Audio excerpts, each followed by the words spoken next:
Mga idol, nandito ako sa 100 step ng Sipuput. Ipapakita ko sa inyo yung kagandahan ng tanawin dito. Kaya panuorin nyo.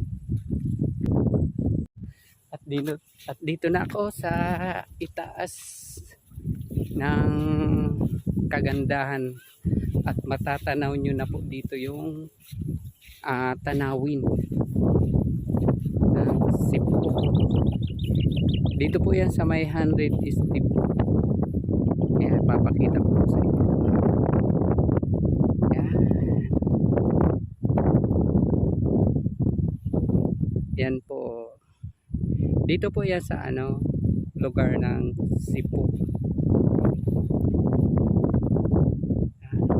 Padaan ako dito kaya ipapasyal ko kayo dito.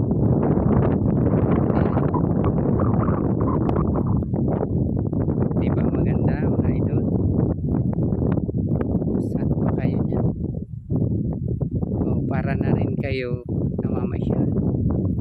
Para na rin kayo nandito. So pag napanood nyo to, para na rin kayo na nagpapahangin. Yan po ang anong lugar yan? Plaza siguro yun ng Cebu o palengkihan. Yan. So yan.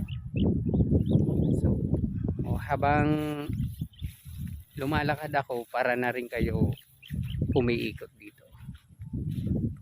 Di ba? Yan. Napakaganda po dito ng tanawin. Marirelax dito yung isip nyo kapag andito po kayo. Ayan. Namamasyal din yung baka.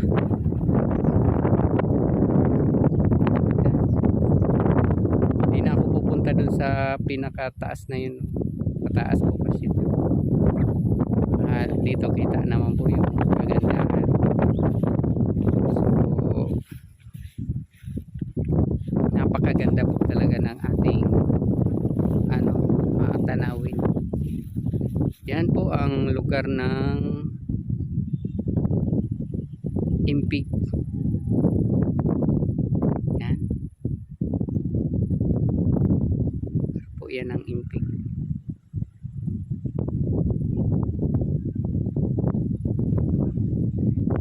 Yung sa may happy homes ng Impig. Para na rin kayo umilipat.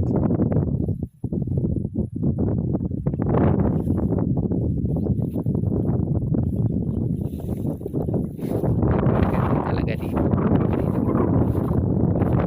Kung kayo nakapunta na dito, talagang wow kayo, mapapawaw. Yun. So maraming salamat at kayo'y naipasyal ko. Bye bye mga idol.